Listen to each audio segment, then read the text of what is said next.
ஸ்ரீ காசி காண்டம் 4ஆம் அத்தியாயம். கற்புடைய பெண்ணின் பண்புகள். சூதமா முனிவர் கூறினார், பெரிய முனிவரே, புனிதமானவரே, முனிவர் கேட்டபோது தேவர்கள் என்ன கூறினார்கள்? அனைத்து உலகங்களின் நன்மைக்காகவும் தயவு கூர்ந்து அதை கூறுங்கள். ஸ்ரீ வியாசமா முனிவர் கூறினார், அகஸ்திய முனிவரின் வார்த்தைகளை கேட்டதும் தேவர்கள் பிரகஸ்பதியின் தெய்வங்களின் குரு அவரின் முகத்தை மரியாதையுடன் பார்த்தனர். வாக்பதி கூறினார், புகழ்பெற்ற அகஸ்திய முனிவரே, தேவர்களின் வருகையின் நோக்கத்தை கேளுங்கள். தாங்கள் ஆசீர்வதிக்கப்பட்டவர்.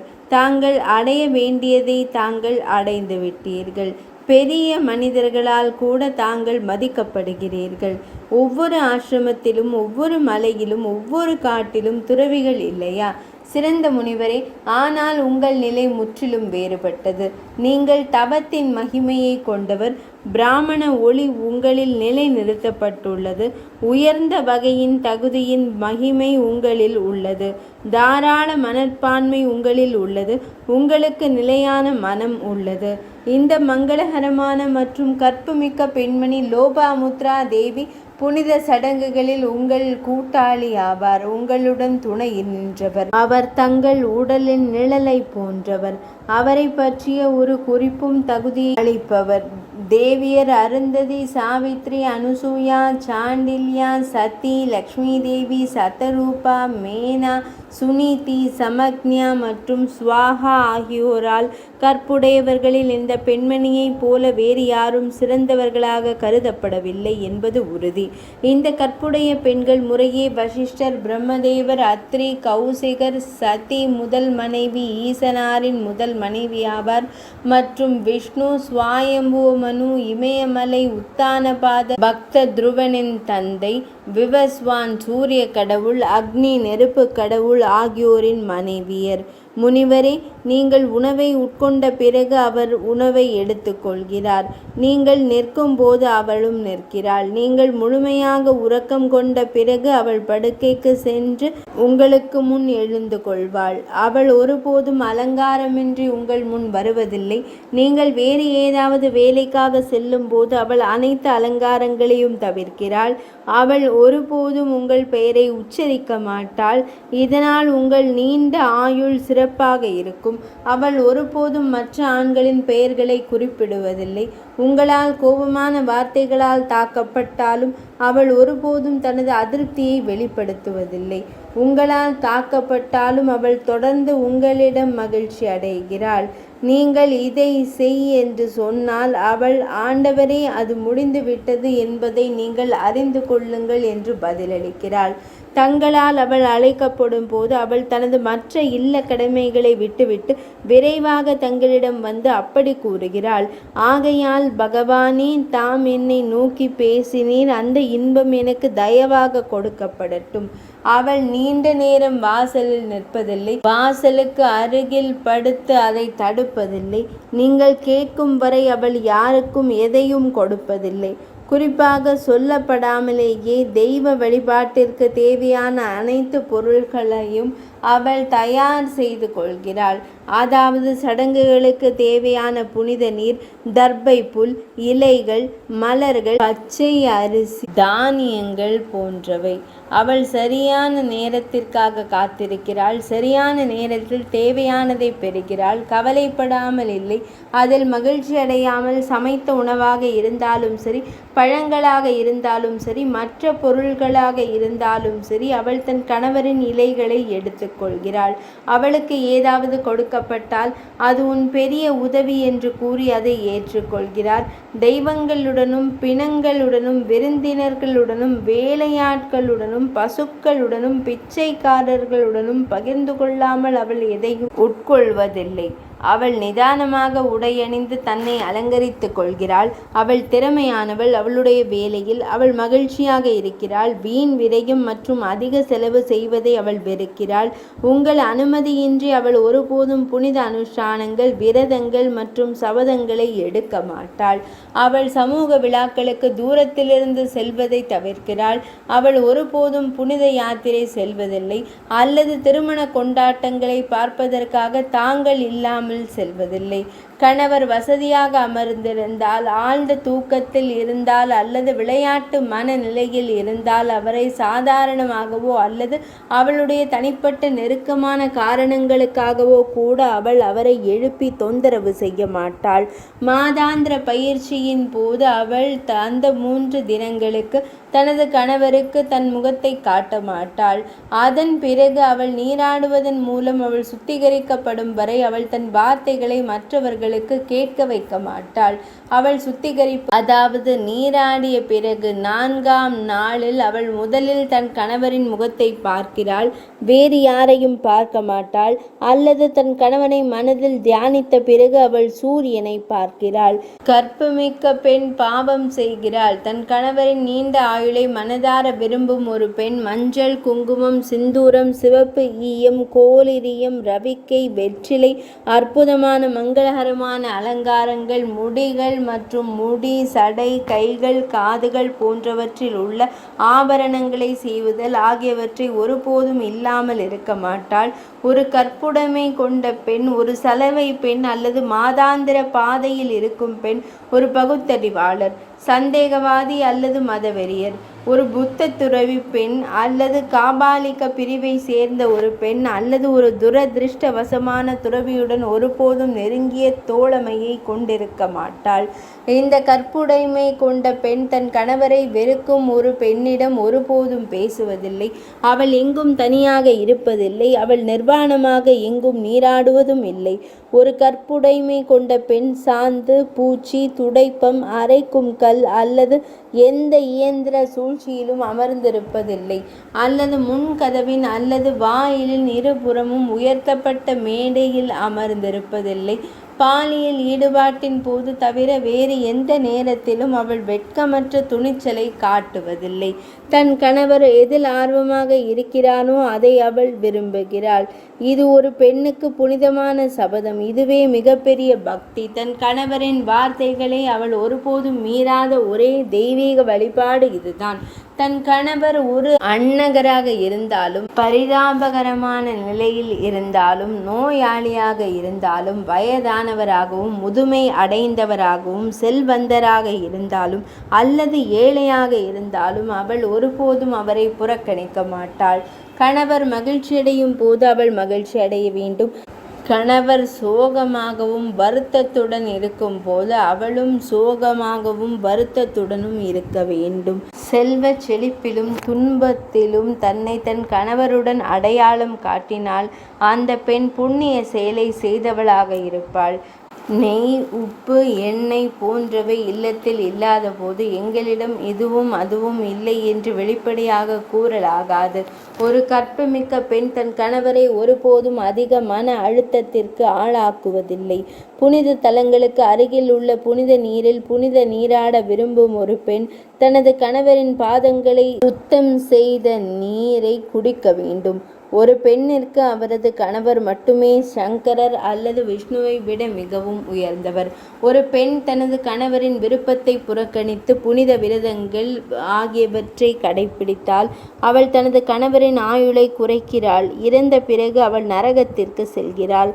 ஒரு பெண் ஏதாவது சொல்லப்பட்டால் கோபப்பட்டு பழி வாங்கினால் அவள் ஒரு கிராமத்தில் ஒரு பெண்மணியாகவோ அல்லது பாலைவன காட்டில் ஒரு பெண்மணியாகவோ மீண்டும் பிறக்கிறாள்.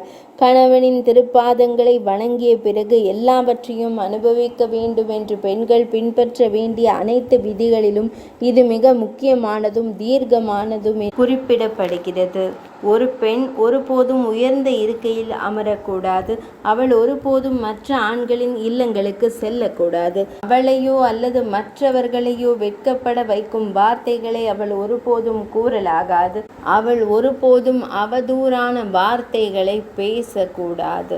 அவள் சண்டைகளை தவிர்க்க வேண்டும். பெரியவர்கள் முன்னிலையில் அவள் ஒருபோதும் சப்தமாக பேசவோ புன்னகைக்கவோ கூடாது. தன் கணவரை கைவிட்டு காம கணவருடன் பாலியல் குற்றங்களை செய்யும் தீய எண்ணம் கொண்ட பெண் மரத்தின் குழியில் வசிக்கும் கொடூரமான ஆந்தையாக மீண்டும் பிறக்கிறாள்.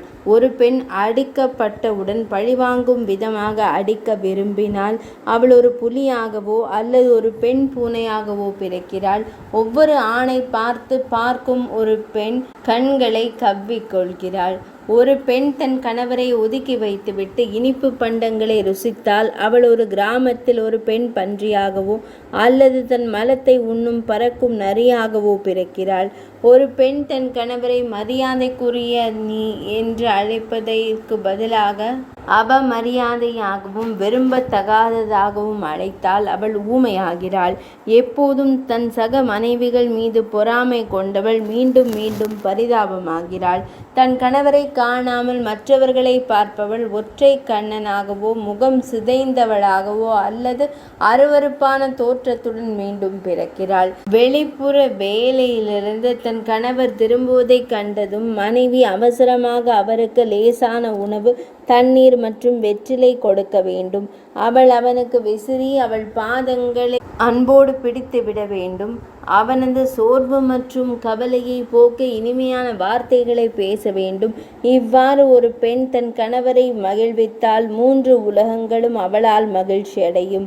ஒரு தந்தை கொடுக்கக்கூடியது வரம்புக்குட்பட்டது. ஒரு சகோதரன் ஆனால் வரம்புக்கு உட்பட்ட பரிசுகளை வழங்குகிறான். ஒரு மகனும் வரம்புக்கு உட்பட்டதை மட்டுமே வழங்குகிறான். ஒரு மகனும் வரம்புக்குட்பட்டதை மட்டுமே வழங்குகிறான். எனவே ஒரு பெண் எப்போதும் வரம்பற்ற கொடைகளை வழங்கும் தன் கணவரை வணங்க வேண்டும். கணவர் கடவுள், கணவர் தான் குரு, கணவர் மட்டுமே பக்தி, புனித இடம் மற்றும் பக்திமிக்க சபதங்கள் மற்றும் சடங்குகளை உருவாக்குகிறார். எனவே ஒரு பெண் எல்லாவற்றையும் கைவிட்டு தன் கணவரை மட்டுமே வணங்க வேண்டும். உயிரற்ற உடல் ஒரு நொடியில் அசுத்தமாகி விடுகிறது போல கணவரை இழந்த ஒரு பெண் அவள் கவனமாக நீராடினாலும் எப்போதும் அசுத்தமாகவே இருக்கிறாள். தாம்பத்திய சுகமும் உடல் நலமும் இல்லாத விதவை எல்லா அசுப காரியங்களிலும் மோசமானவள். ஒரு விதவையை ஆரம்பத்திலேயே பார்த்தால் ஒரு முயற்சியில் வெற்றி கிடைக்காது. ஒரு விவேகமுள்ள ஆண் தனது விதவை தாயின் விஷயத்தில் தவிர அனைத்து தாம்பத்திய சுகமும் அவளுடைய ஆசைகளும் இல்லாத ஒரு பெண்ணை தவிர்க்க வேண்டும். ஒரு பெண்ணின் திருமணத்தின் போது பிராமணர்கள் உயிருள்ள அல்லது இறந்த உங்கள் கணவருக்கு நிலையான துணையாக இருங்கள் என்று உச்சரிக்க வேண்டும். கணவரை எப்போதும் ஒரு பெண் பின்தொடர வேண்டும். ஒரு உடல் அதன் நிழலால், சந்திரனால், அதன் ஒளியால் அல்லது மின்னலால், ஒரு மேகத்தால் போன்றது. ஒரு பெண் தனது இறந்த கணவரை இல்லத்திலிருந்து தகன மைதானத்திற்கு மகிழ்ச்சியுடன் பின்தொடர்ந்து தன்னுடன் சேர்ந்து தன்னை தானே தீக்குளித்து கொண்டாள். குதிரை பலியின் பலன் அவள் ஒவ்வொரு அடியிலும் பெறுகிறாள். ஒரு பாம்பு பிடிப்பவள் அதன் குழியிலிருந்து ஒரு பாம்பை வெளியே எடுப்பது போல ஒரு கற்புள்ள பெண் தன் கணவரை மரண கடவுளின் தூதர்களிடமிருந்து பறித்து சொர்க்கத்திற்கு அழைத்து செல்கிறாள். ஒரு கற்புள்ள பெண்ணை தூரத்திலிருந்து பார்த்ததும் யமனின் தூதர்கள் தன் கணவரை நிராகரித்துவிட்டு ஓடிவிடுகிறார்கள். அவர் ஒரு தீய செயலை செய்தவராக இருக்கலாம். மரணத்தின் தூதர்களான நாங்கள் ஒரு கற்புள்ள பெண் நம்மை நோக்கி வருவதை பார்ப்பது போல் நெருப்பு அல்லது மின்னலுக்கு அஞ்சுவதில்லை. ஒரு கற்புள்ள பெண்ணின் பிரகாசத்தை கண்டதும் சூரியன் அதிகமாக பிரகாசிக்கிறது, நெருப்பு அதிகமாக எரிகிறது, மேலும் அனைத்து உமிழும் உயிரினங்களும் நடுங்குகின்றன.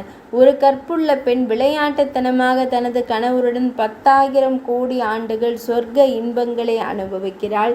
அவளுடைய உடலில் முடிகள் இருக்கும் அளவிற்கு உலகில் அந்த தாய் பாக்கியவான், அந்த தந்தை பாக்கியவான். கற்புமிக்க பெண் இருக்கும் இல்லத்தில் அந்த மகிமையான கணவர் பாக்கியவான் ஆவார்.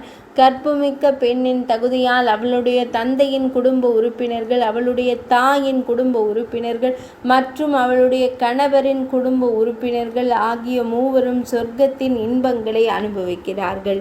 கற்பு மற்றும் ஒழுக்கமான நடத்தையை மீறுவதன் மூலம் தீய நடத்தை கொண்ட பெண்கள் தந்தையின் குடும்பங்கள், தாயின் குடும்பங்கள் மற்றும் கணவரின் குடும்பங்களின் வீழ்ச்சிக்கு காரணமாகிறார்கள். அவர்கள் இம்மையிலும் மறுமையிலும் துன்பப்படுகிறார்கள். ஒரு கற்பமிக்க பெண் தரையில் கால் பதிக்கும் இடமெல்லாம் பூமி இவ்வாறு நினைக்கிறது: எனக்கு இங்கே எந்த சுமையும் இல்லை, நான் தூய்மையாகிவிட்டேன். பாவம் செய்ய வேண்டும் என்ற அச்சத்தில் தான் சூரியன், சந்திரன் மற்றும் காற்று ஒரு கற்புமிக்க பெண்ணை தொடுவது அவர்களின் சுத்தத்திற்காக மட்டுமே, வேறு எதற்காகவும் அல்ல. நீர் எப்போதும் கற்புடைய பெண்ணின் தொடுதலை விரும்புகிறது. மேலும் எங்கள் ஈரம் அறியாமை இன்று அழிந்துவிட்டது, நாம் மற்றவர்களை தூய்மைப்படுத்தும் திறன் பெற்றவர்களாகி விட்டோம் என்று கூறுகிறது. ஒவ்வொரு இல்லத்திலும் தங்கள் வசீகரத்தையும் அழகையும் கண்டு பெருமை கொள்ளும் பெண்கள் இல்லையா? ஆனால் விஸ்வேஷ பக்தியால் மட்டுமே ஒரு கற்புடைய பெண்ணை மனைவியாக பெற முடியும். ஒவ்வொரு இல்லத்தரசிக்கும் மனைவியே எல்லா நன்மைகளுக்கும் மூல காரணம். மனைவியே மகிழ்ச்சிக்கு காரணம். மனைவி நீதியை அடைவதற்கு உகந்தவள். மனைவி சந்ததி பெருக்கத்திற்கு உகந்தவள். 2 உலகங்கள், அதாவது காணக்கூடிய உலகம் மற்றும் மறு உலகம், மனைவி மூலம் வெல்லப்படுகின்றன. மனைவி இல்லாத ஒரு மனிதன் தெய்வங்கள், பிடரிகள் மற்றும் விருந்தினர்கள் போன்றவற்றுடன் தொடர்புடைய யக்ஞ சடங்குகளை செய்ய உரிமை இல்லை. யாருடைய இல்லத்தில் கற்புடைய மனைவி இருக்கிறாரோ அவர் மட்டுமே உண்மையான இல்லத்தரசியாக கருதப்பட வேண்டும். மற்றொன்று ஒழுக்கமற்றது. முதுமையால் ஒவ்வொரு அடியிலும் ஒரு தெய்வத்தின் வடிவத்தை எடுத்துக்கொண்டு விழுங்கப்படுவது போல, அல்லது ஜரா என்ற ராட்சசியால் விழுங்கப்படுவது போல, கங்கையில் மூழ்குவதன் மூலம் உடல் தூய்மை அடைவது போல, கற்புள்ள பெண்ணின் அற்புதமான மற்றும் கனிவான பார்வையால் அனைத்தும் தூய்மையாகின்றன. எப்படியாவது தற்செயலாக ஒரு மனைவி இறந்த பிறகு கணவனை பின்பற்றவில்லை என்றால் அப்படி இருந்தும் கற்பு மீறப்படாமல் பாதுகாக்கப்பட வேண்டும். கற்பு மீறல் மூலம் வீழ்ச்சி ஏற்படுகிறது. ஒரு கணவர் மனைவியின் தவறான நடத்தையால் சொர்க்கத்திலிருந்து விழுங்குகிறான், வேறு எந்த காரணத்திற்காகவும் அல்ல. அதேபோல் அவளுடைய தாய், தந்தை மற்றும் அவளுடைய அனைத்து சகோதரர்களும் வீழ்ச்சி. கணவன் இறந்த பிறகு ஒரு பெண் தனது வைதவ்ய நிலையை தூய்மையுடன் பாதுகாத்தால் அவள் கணவரிடம் திரும்பி சென்று சொர்க்க இன்பங்களை அனுபவிக்கிறாள். விதவையான பெண்ணின் பின்னப்பட்ட கூந்தல் கணவருக்கு பேரழிவை ஏற்படுத்துகிறது. எனவே ஒரு பெண் எப்போதும் தனது தலைமுடியை இறக்க வேண்டும், அதாவது மொட்டை அடிக்க வேண்டும்.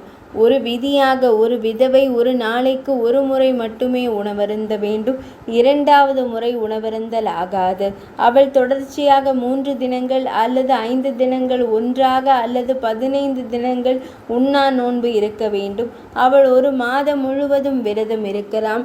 சந்திராயணம், கிருஷ்ணாயணம், பாரகாயணம் அல்லது தப்த கிருஷ்ணா போன்ற பரிகார சடங்குகளை அவள் செய்யலாம்.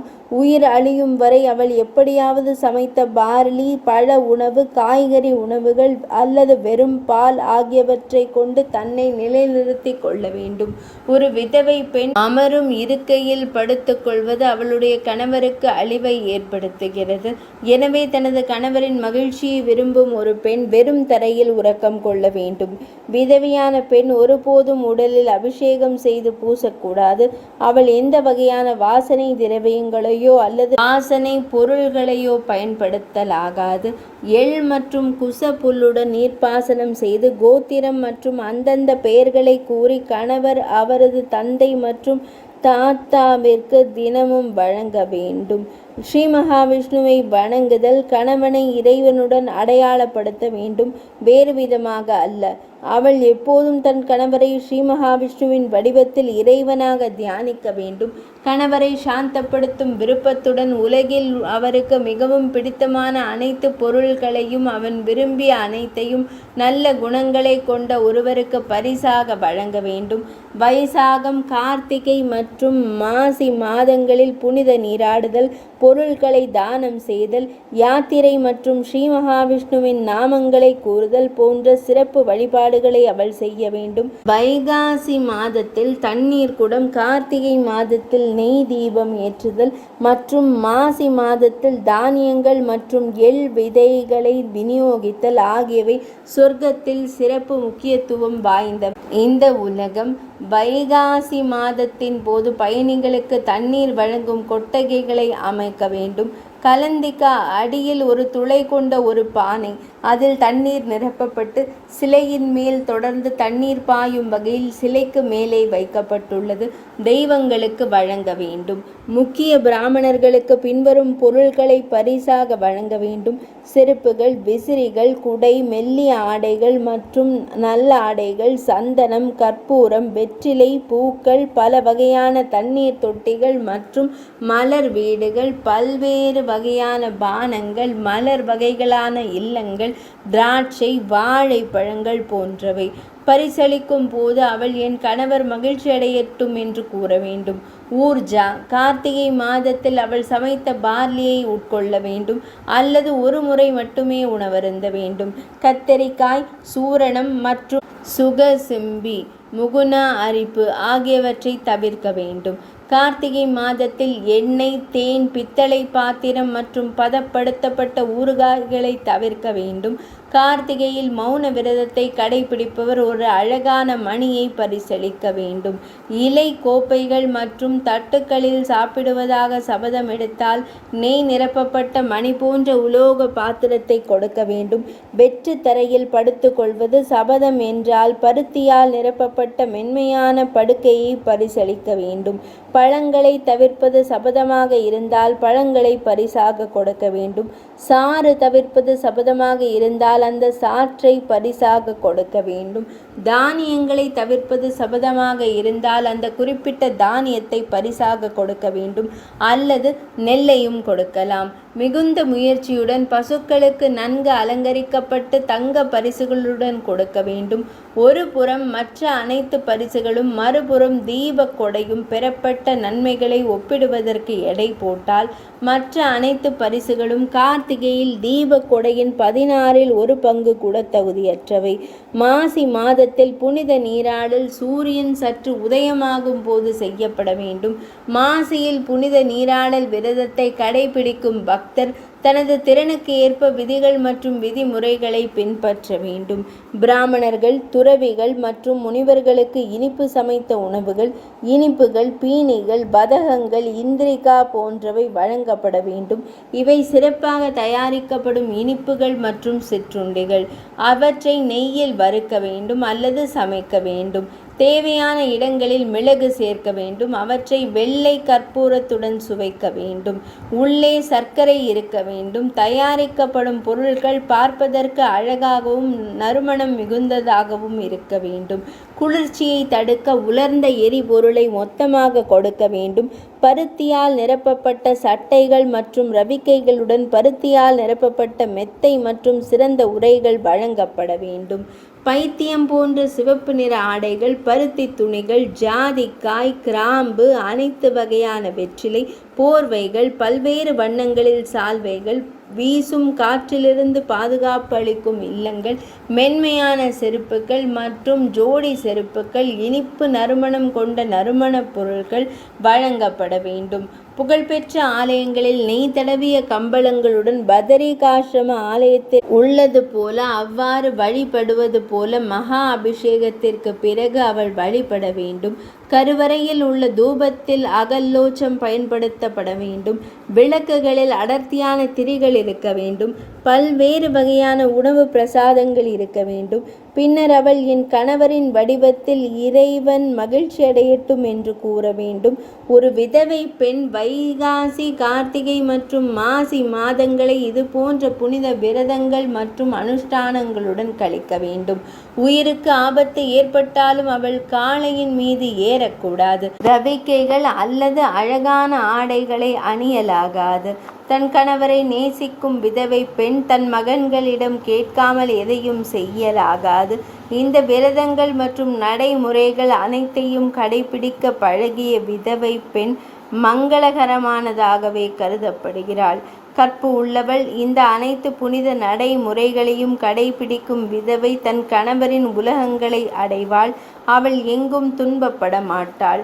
ஒரு பெண் தன் கணவரை தெய்வமாக கருதினால் அவளுக்கும் கங்கைக்கும் எந்த வித்தியாசமும் இல்லை. அவள் சிவனாரின் மனைவியான உமாதேவிக்கு நேரடியாக சமமானவள். எனவே ஒரு புத்திசாலி ஆண் அவளை வணங்க வேண்டும். பிரகஸ்பதி கூறினார், தேவி லோபமுத்ரையே, தன் கணவரின் தாமரை போன்ற பாதங்களை எப்போதும் பார்த்து கொண்டிருக்கும் பெரிய தாயே, தாங்கள் கங்கையில் நீராடிய பலனை அடைந்தது போல உங்களை பார்க்கும் அதிர்ஷ்டம் எங்களுக்கு உண்டு. புகழ்பெற்ற கற்புமிக்க பெண்ணை புகழ்ந்து பேசிய பிறகு இளவரசியான அன்னை லோபாமுத்ரா தேவி குரு பிரகஸ்பதி ஒவ்வொரு கலையிலும் விஷயத்திலும் புத்திசாலியாக முனிவரை வணங்கி கூறலானார். தாம் பிரணவம், அவள் ஸ்ருதி, தாமே தவம், அவள் ஷமா மன்னிப்பு அல்லது பூமி, தாம் ஒரு புனித சடங்கின் பலன், அவள் புனித சடங்கு. எனவே பெரிய முனிவரே, தாங்கள் ஆசீர்வதிக்கப்பட்டவர்கள். இது ஒரு பதிவிரதாவின் கற்புமிக்க மனைவியின் ஒளி. நீங்கள் பெரிய பிராமண மகிமை. இருப்பினும் இது தவத்தின் ஒளி. தம்மால் அடைய முடியாததுதான் என்ன? தமக்கு தெரியாதது எதுவும் இல்லை.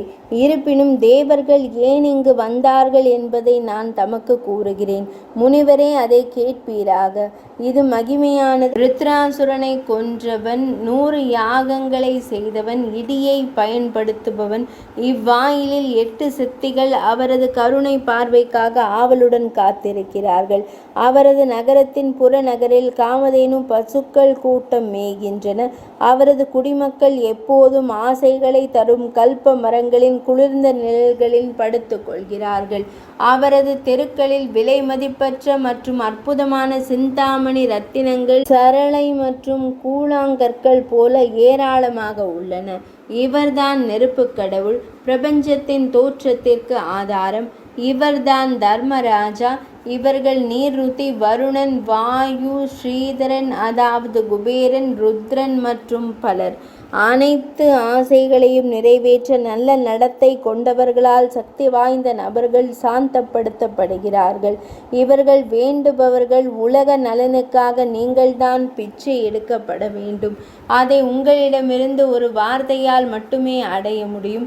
இது முழு உலகத்திற்கும் உதவும். விந்திய என்றொரு மலை சூரியனின் பாதையை தடுத்தது. மேரு உடனான பகைமையால் அவன் அளவு அதிகரித்து விட்டான். தாம் தயவு செய்து அவன் அளவு உயரம் வளர்வதை தடுத்து விடுங்கள். இயல்பிலேயே கடினமானவர்கள், பாதைக்கு தடையாக இருப்பவர்கள், போட்டியால் அளவு போன்றவற்றில் செழிப்பவர்கள் அல்லது அதிகரிப்பவர்கள், அத்தகைய மக்களின் செழிப்பு வரம்புகளை மீறி செல்வது அசுபமானது. குருவின் இந்த வார்த்தைகளை கேட்டதும் மகாமுனிவர் நீண்ட நேரம் யோசிக்கவில்லை. ஒரு கணம் சிந்தித்த முனிவர், அப்படியே ஆகட்டும், நான் உங்கள் பணியை செய்து முடிப்பேன் என்று பதிலளித்தார். இவ்வாறு கூறிவிட்டு சொர்க்கவாசிகளை விரட்டினார். பின்னர் அகஸ்தியர் சிந்திக்க தொடங்கினார். அவர் தியானத்தில் ஈடுபட்டார். வேதவியாசர் கூறினார், கற்புமிக்க பெண்கள் பற்றிய இந்த அத்தியாயத்தை கேட்ட பிறகு பக்தர், அது ஒரு பெண்ணாக இருந்தாலும் சரி ஆணாக இருந்தாலும் சரி, பாவங்களின் வடிவத்தில் தனது உடலை துறந்து சக்கர இந்திர உலகத்திற்கு செல்கிறார். 4ஆம் அத்தியாயம் இனிதே நிறைவடைந்தது.